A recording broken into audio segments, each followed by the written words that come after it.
కుంభం వారికి గనక చూసుకున్నట్లయితే మీకు గురువు పంచమ స్థానంలో వక్రించున్నాడు. ఆ వక్ర త్యాగం అనేది పోతుంది 11 మార్చి నుంచి జూన్ 1వ తేదీ వరకు ఉంటాడు అక్కడ గురువు పంచమ స్థానంలో. దాని తర్వాత 6వ స్థానంలోకి వస్తాడు.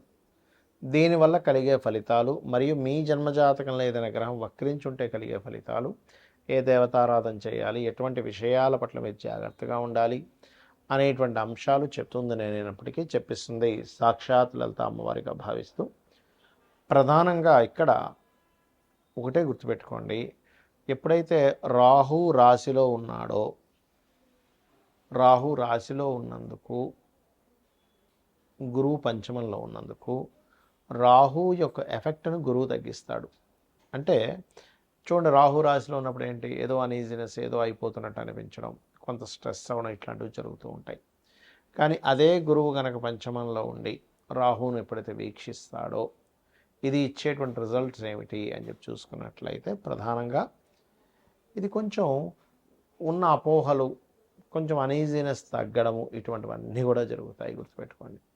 అయితే మీకు ఏలినాటి శని జరుగుతుంది కాబట్టి 2వ స్థానంలో ఉన్నాడు కాబట్టి శని, ఈ శని మీద ఎప్పుడైతే గురువు దృష్టి పడుతుందో, ఉచ్చ స్థానంలో ఉండేటువంటి గురువు దృష్టి గతంలో ఎప్పటి నుంచో కాస్త ధనపరంగా, కుటుంబ పరంగా పడుతున్నటువంటి ఇబ్బంది ఇక్కడి నుంచి ఖచ్చితంగా అది కంట్రోల్ అవుతుంది, చాలా మటుకు తగ్గుతుంది, గుర్తుపెట్టుకోండి. అలాగే ఈ 6వ స్థానంలోకి గురువు వెళ్తున్నందుకు అది ఉద్యోగ అవకాశాలను ఇస్తుంది. ఉద్యోగం పరంగా ఎప్పటి నుంచో పడుతున్న ఇబ్బంది కూడా కొంతవరకు క్లియర్ అవ్వడం జరుగుతూ ఉంటుంది. కాకపోతే లగ్నంలో రాహు, సప్తమంలో కేతు ఉన్నందుకు కాస్త ఈ పార్ట్నర్షిప్స్ విషయంలోని, లేదా ఏదైనా ఒక వివాహ సంబంధాలు కుదుర్చుకునేటువంటి అంశాలలోని కాస్త జాగ్రత్తగా ఉండాలి. వివాహం ఒకటే కాదు, పార్ట్నర్షిప్స్. కొంతమందితో చూడండి, మనం ఏదో హడావిడిగా ఏదో డబ్బులు పెడుతున్నా సరే పార్ట్నర్షిప్ అంటాం, కానీ ఆ పార్ట్నర్ని ఎంపిక చేసుకునేటప్పుడు కేవలం మనం ధనం పెడుతున్నాడు కదా అనుకుంటాం, కానీ అలా కాదు. వాళ్ళ జాతకాలు కలవలేదు అనుకోండి, వాళ్ళకి ఆ బిజినెస్ కలిసి రావట్లేదు అనుకోండి, అది ఇబ్బందిని ఇస్తుంది. కాబట్టి పార్ట్నర్షిప్స్ చేసేటప్పుడు చాలా జాగ్రత్తగా ఉండాలి. వీలైనంత మట్టుకు నవంబర్ వరకు పార్ట్నర్షిప్స్ జోలికి పోవడమే మంచిది. కాకపోతే మీరు ఎప్పుడైతే ఈ నవంబర్లో కేతు వచ్చి 6వ స్థానంలో చేరుతాడో, నవంబర్ నుంచి కాస్త మీరు ఎవరికైనా అప్పులు ఇవ్వడము, ధన విషయంలో అప్పు తీసుకునేటువంటి విషయాల్లో కాస్త జాగ్రత్తగా ఉండండి. మీరు నిత్యము కూడా శని, రాహు, కేతు గ్రహాల దగ్గర దీపారాధన చేయండి, చండీ వినండి, దక్షిణామూర్తి యొక్క ఆరాధన చేయండి, అనే విధాలు బాగుంటుంది. అయితే మీ యొక్క పర్సనల్ చార్ట్లో ఏదైనా ఒక గ్రహం వక్రించిందనుకోండి, అసలు మనకి మొత్తం 9 గ్రహాలలో అంటే రవిచంద్రులు ఎప్పుడు వక్రించవు, రాహుకేతువులు ఎప్పుడు వక్రగతిలోనే ఉంటాయి. అయితే ప్రత్యేకంగా వక్రించేటువంటి గ్రహాలు ఏమిటి అని చెప్పి చూసుకున్నట్లయితే గురువు, శని, కుజుడు, బుధుడు, శుక్రుడు, ఈ 5 గ్రహాలు.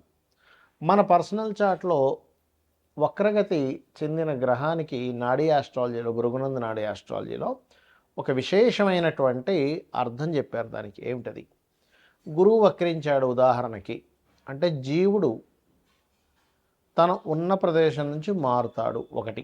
రెండవది, తను ఏ రాశిలో ఉండి వక్రించి ఏ రాశి వైపు వెళ్తున్నాడో దాన్ని బట్టి కూడా రిజల్ట్ ఉంటుంది. ఏ గ్రహాన్ని వదిలిపెట్టి ఇంకే గ్రహంలోకి వెళ్తున్నాడు అనే దాన్ని బట్టి కూడా రిజల్ట్ ఉంటుంది.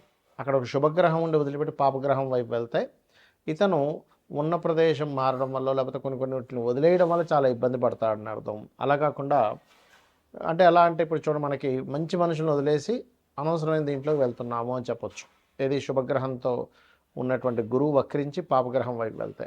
అలా కాకుండా పాపగ్రహంతో ఉన్నటువంటిది వదిలేసి శుభగ్రహం వైపు వెళ్తున్నాడు అనుకోండి, మీ లైఫ్లో ఖచ్చితంగా కొన్ని ఇబ్బందులు ఏవైతున్నాయో పోయి మళ్ళీ మంచి టైం వస్తుందని కూడా చెప్పొచ్చు. అయితే జూపిటర్ వక్రగతి అనేటువంటి పాస్ట్ లైఫ్ అని చెప్తుంది. ఏ గ్రహమైన వక్రగతి అంటే పూర్వజన్మల్లో కొన్ని దేవతా సంబంధించినటువంటివి, గురు సంబంధించినటువంటిది, అదేవిధంగా స్పిరిచువల్ రిలేటెడ్ సంబంధించినవి, గురువు సేవ సంబంధించినవి కొన్ని మీరు పెండింగ్లో ఉన్నారు, అవి మీరు తీర్చుకోవడానికి ఈ జన్మ ఎత్తారు అనేటువంటిది మీరు అర్థం చేసుకోవాలి. ఇక అంటే ఎవరికైనా గైడింగ్ చేయడం అనుకోండి, టీచింగ్ చేయడం అనుకోండి, ఇవన్నీ కూడా అనుకోండి. ఇక రెండవది, శని గనక వక్రించాడు, ఇక్కడ కూడా మీరు, శని అంటే కర్మకారకుడు, ఉద్యోగానికి కారకుడు కాబట్టి ఈ ఉద్యోగానికి కారకుడైన శని మీ జన్మజాతకంలో ఏ రాశిలో ఉన్నాడు, నీచంలో ఉండి వక్రిస్తే అంటే మేషరాశిలో ఉండి వక్రిస్తే నీచత్వం పోయినట్టు, తులారాశిలో ఉండి వక్రిస్తే ఉచ్చత్వం పోయినట్టు అనమాట. కాబట్టి ఉచ్చ నీచ స్థానాల్లో ఉండేటువంటి గ్రహాలు వక్రించినప్పుడు అది రివర్స్ ఫలితాలు ఇస్తాయి. అలాగే మిగతా రాసుల్లో ఏ రాశిలో ఉండి వక్రించాడు, ఆ యొక్క తత్వాన్ని వదిలిపెట్టి పక్క తత్వాన్ని ఇది తీసుకోబోతుంది అనేటువంటిది మీరు అర్థం చేసుకోగలగాలి.